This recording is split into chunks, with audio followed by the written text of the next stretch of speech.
Ladies and gentlemen, today is National Talk Like William Shatner Day. 85 years ago, on this day, the captain, James T. Kirk, was born.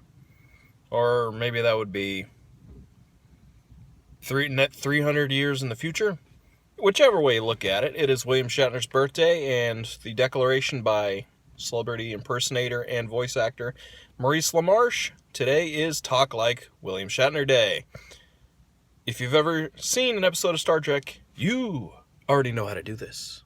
So, sorry it's been a few days since I've done a vlog. I was actually waiting on a few things to show up in the mail. I was going to get a small tripod and tripod mount for my phone, since I do all my recording with it, as well as a lavalier mic, so I could have much more consistent audio and hopefully better audio quality. And I ordered them on Amazon over a week ago. Now, I don't have a Prime subscription, and I'll get into a bit why I don't have one, but I ordered it a week ago. All of these items were in the warehouse, and they're only today shipping. I ordered them last Monday. It is now Tuesday, the week following, and they have only now shipped.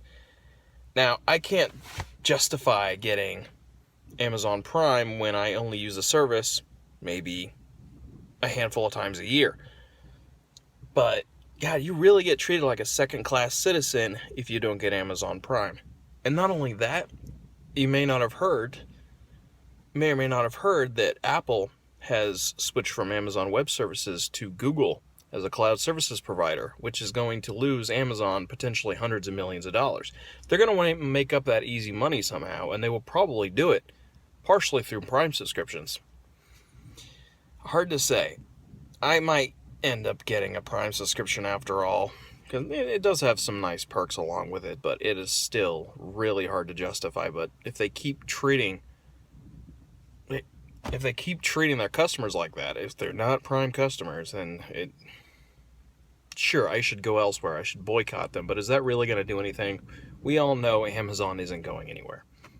So yeah, by the time I next put up a vlog, I will hopefully have better audio quality and overall better presentation, because that's what I've been wanting to do. And I will definitely have some pretty interesting things to show you by the end of the week. More to come later. So I just wanted to close up today's blog with my thoughts on the Apple announcements made yesterday. The iPhone SE, which is pretty much an upgraded iPhone 5. I very much like that design. I actually miss that old design. I think it was much better, much easier to hold in hand, and altogether much better looking phone. However, I can never see me going back to a smaller phone. I'm currently using an iPhone 6, which is 0.7 inches bigger, and when you view content on the thing as much as I do, that makes a pretty tremendous difference in your experience. Now, it's great that they're trying to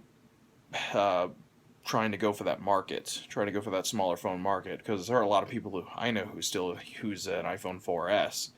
Very few people using the iPhone 4, as that's a single core phone, and good on them for moving on to something a little bit better.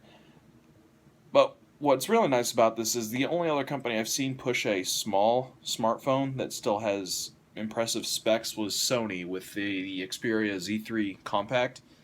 And that was a very high spec, small, I think 4.5-inch phone. And here's Apple putting their top end specs from their current 6S products into what is, for all intents and purposes, a budget phone. Sure, it still starts at $399, but for an iPhone with high spec 4K camera, you're basically getting the same specs as the 6S, as the basic 6S for $200 less. That is a pretty compelling offer, if you can deal with the smaller screen. As for the iPad Pro, or should I say the iPad Air 3, I think it's silly that they've increased the beginning price by $100, but they also did bump up the minimum storage spec, as well as made a 256 gig storage option. That is absolutely huge. I can almost see me getting one to maybe replace my iPhone for video capture, video editing. Because I like iMovie on the iPhone enough, but it's got to be pretty damn powerful on that iPad when you can do more than one 4K stream at a time, and it'll actually transcode that very quickly because it works at a hardware level with the GPU they use. I would love to try that out at least once, or at least a few times before throwing any money at it. Anyway, there are going to be more videos, of course, coming later in the week. Hopefully after I get the lavalier mic, the tripod. Got a few pretty cool things to show you. And for any of you who have been following and assume that this channel is entirely Raspberry Pi, yes, it's something involved in the Raspberry Pi. Anyway, you guys have a good day. See you later.